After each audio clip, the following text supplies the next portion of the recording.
Hey guys, how are y'all tonight? I am so glad to be back. I sure have missed you guys. I haven't been here in a while. Been having to do some things, just take care of everyday life. But I am so glad to be back tonight. First off, I do not own the rights to the music that's in the back. It is Supernatural Brainwave Power YouTube. So if you would like to, you can go there and find it. I find it very relaxing. Um, and I use it for meditation. So, we're going to talk about Michael Vaughn for a minute because I had made a post maybe a month ago that I was going, or maybe not that long ago, I was going to do a reading on Michael Vaughn. I'm going to cancel that reading. As I said that, there was some things that came out about Michael Vaughn. They were searching the backyard of the Wondrous house. And the Michael Vaughn monkey's mother came over YouTube asking the YouTubers, the true crime junkies, to please stop contacting people that are involved in that case, potential suspects, potential witnesses. They were definitely contacting and getting interviews with them before the cops even got to be able to reach or contact them.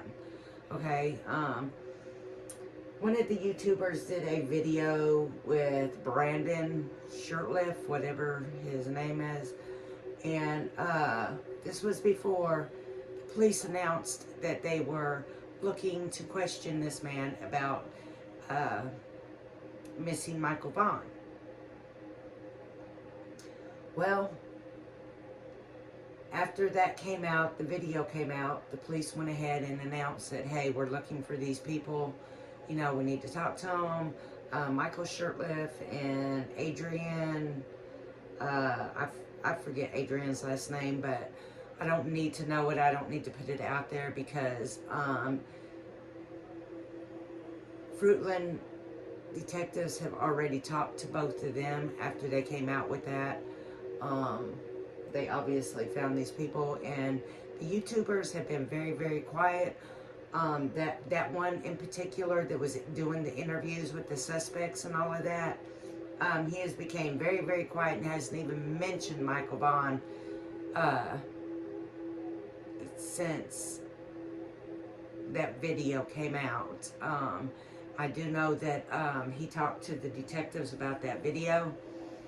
So, and I'm pretty sure they told him he needed to back up away from their case because he hasn't mentioned it since then. And just out of respect, I am not going to do the reading, even though I don't reach out to potential suspects or anybody that would be involved in an open investigation. I would never dream of reaching out to them. But her hope is that Monkey is still alive and he's going to come home to her. And this is the Christmas season. I'm not going to do a reading on the fact that that is her child. That's her child, and she has every right to have that hope. And until they bring her proof that Monkey is dead, she is going to hold on to hope. And that is what she said. She said that that is her child, and the only thing that we're allowed to do, the people on the outside, the YouTube world, the Facebook world, whatever world you're in on social media, is to share Monkey's name and face. She said that with her own words. That's all we're allowed to do with her child, is to keep his name and face out there.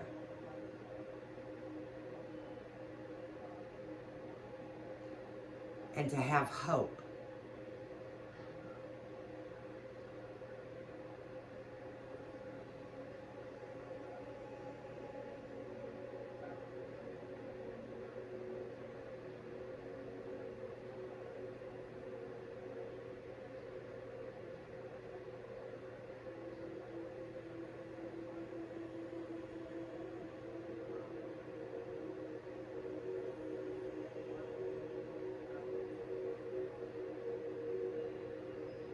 Okay, I don't know. I felt weird for a minute. Sorry about that, guys. I got silent. Anyway, so I declined to do the reading. And I'm going to have hope with her. I hope she gets closure one way or the other. So my heart breaks, and I pray for this family, and I ask everybody else to. And all you have to do is key in Michael Vaughn missing, and his little poster will come up. And if y'all would like to share his poster and just keep his name and face out there, and hope for the family.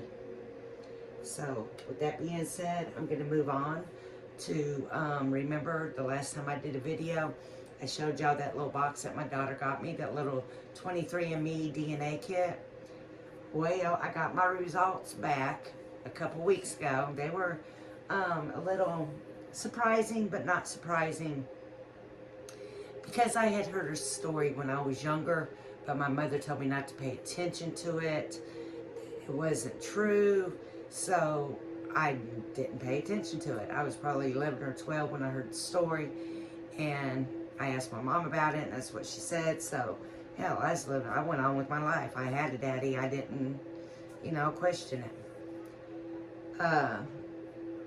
So anyway, after my family has all passed on, everybody knows they're all gone. That would come back to my mind every now and then.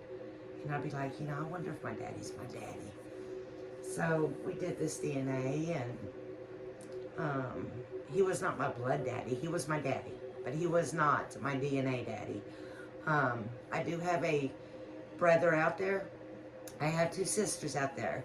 I have an aunt out there, which would be my DNA daddy's sister, and I've communicated with her, and I've talked to her, and I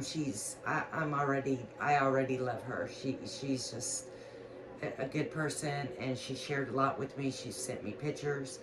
I've contacted my brother. I feel like he accepts me. I feel like maybe he don't know how to talk to me, or how to go about it. But he did talk to me a little bit, and we are friends on Facebook. The 2 sisters, the one that did the DNA test, the one that I matched up with, how I found out, she talked to me for a few minutes, but that's really all. And she hasn't talked back to me at all since then. The other one hasn't even acknowledged. So, with that being said, I'm not going to push nobody into, wanting to know me, or wanting to know, I'm just not going to do it. I don't know. So it doesn't hurt my feelings that I'm not my daddy's daddy. I don't know why it would hurt their feelings, because they're actually all got different moms, except for one sister and one brother. They got the same mom, but the other sister has a different mom, and I have a different mom. So it's not like, they thought this was a one-woman man, you know what I'm saying? But I don't know what the deal is. But I found it exciting to find them. I encourage anybody that wants that is interested in your DNA, that is interested in different things, learning about yourself, man, take that test. It is cool. It's neat. If you are the type of person that will get hurt or confused, or just, I can't believe this happened, don't take the test. If you're scared of secrets, don't take the test, because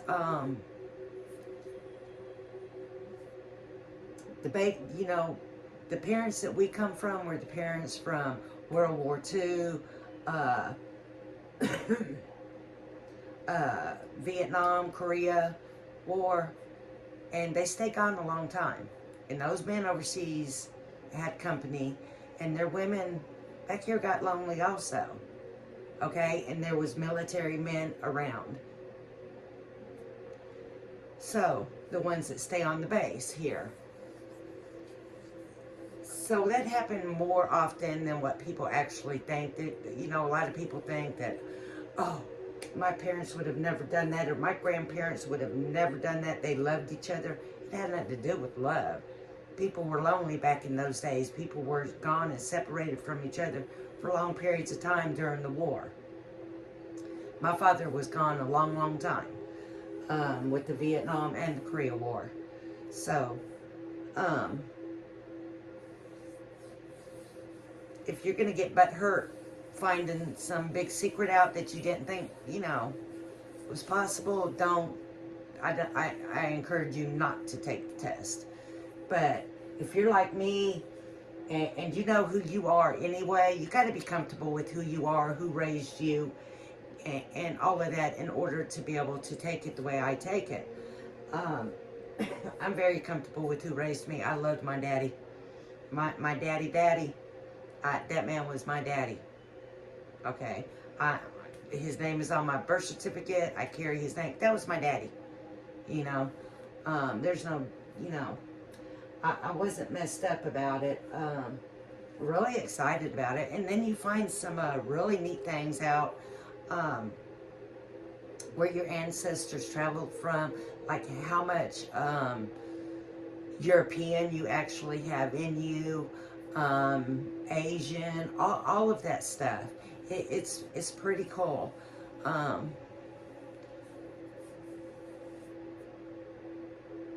So I suggest, if you're into that, do it. Oh, I think it's so much fun. 2 weeks later, I'm still playing with the whole DNA process. And family history, I love family history anyway. I'll sit for hours and hours and do our tree and stuff. But, yeah, so I suggest anybody, not anybody, like I said, if your feelings are sitting on your shoulders, then don't do it, you know. But if you're comfortable with who you are and who raised you, then, man, do it. You just learn, you don't learn just about your ancestry. You learn all kinds of things about yourself. All kinds of things. I mean, your DNA predicts, you know, hey, you're more likely going to be born with blue eyes. I have blue eyes, of course. It's just really neat. It's got a lot of health things in there also. But we're just gonna pull us a little card here. Just say we pulled the card tonight. And man, it's neat. I love it. It's neat. Of course, like I said, I'm very comfortable with who I am. I'm very comfortable with whatever my mother's life and decisions and my father's life and their decisions were back then. That was their life and their decisions to make. You know, they had to figure out what was the best route for their life and their children, you know, and that's what they did. And I'm not judging nobody. Shoot. It is what it is, and that's how things were back in the days, you know. They're that way nowadays. They've always been that way. And they're always going to be that way. Just different times, different ages, different ways. But like I said, man, I encourage you to, if you're comfortable with who you are. And I'm so comfortable with who I am, I just enjoyed it, you know. But I did, now I'm not going to lie, got a little bit hurt on the sister's knot, you know. I don't know, I feel like they're, God, do they like me, you know? They probably don't like me, you know, I mean, I don't know. They don't want to know about me, they don't, you know, they don't care. Or they're like, no, that ain't my sister. No, but I am. Nothing you can do about it, DNA. Like it or not, I'm your sister, so. You know, man, you know what's crazy? With my mama, I'm the baby. I'm the youngest. But with my real daddy's side, I'm the oldest. That's crazy to me. I went from being the baby to the oldest. It's crazy to me. But, I don't know. Let's pull a card, see what we got.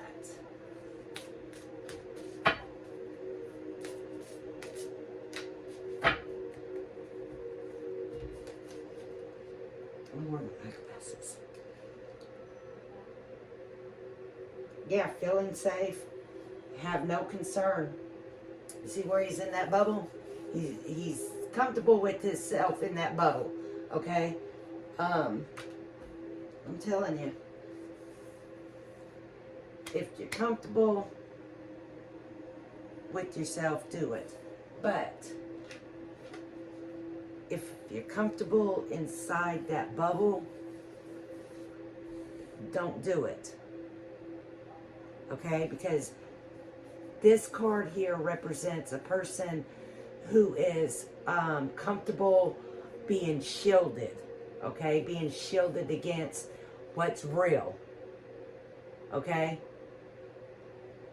So you don't do it.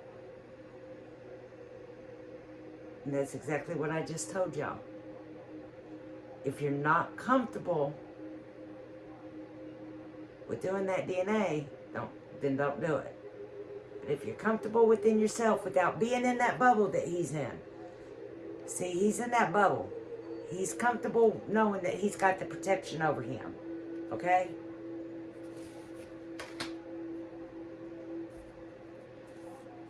What kind of path it'll take you down.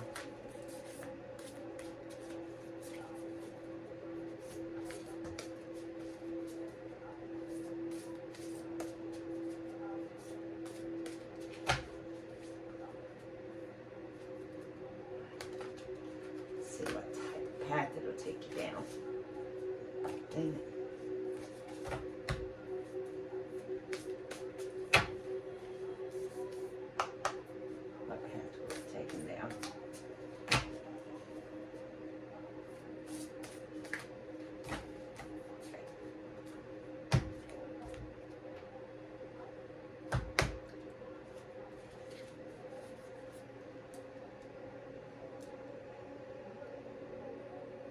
Man, what I tell you, beneath opens up to you.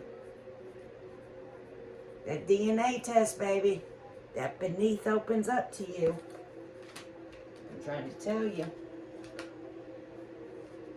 So if you're going to live inside that bubble, don't take it, because that beneath is going to open up to you.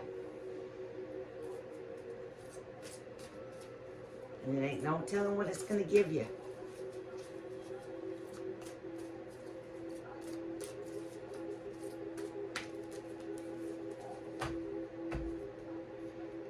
No telling.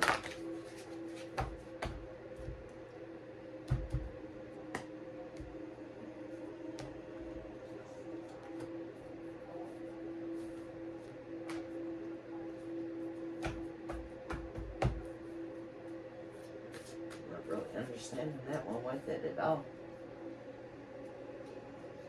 Well, maybe not. Shouldn't pull no more cards. I guess that was the only two answers you got.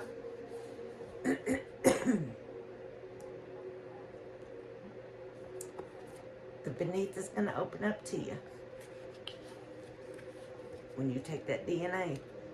So if you got to be shielded by that bubble, don't do it. But if you're comfortable with yourself outside that bubble, just know that beneath is going to open up to you, man. A whole new world, a whole new everything. So I thought it'd be interesting to do a little, pull a few cards on the DNA to see what it would give y'all out there. Because it has been heavily on my mind, and it was brought to me to either encourage or not to encourage. And that's the way it was brought to me. So, peace, love, and light.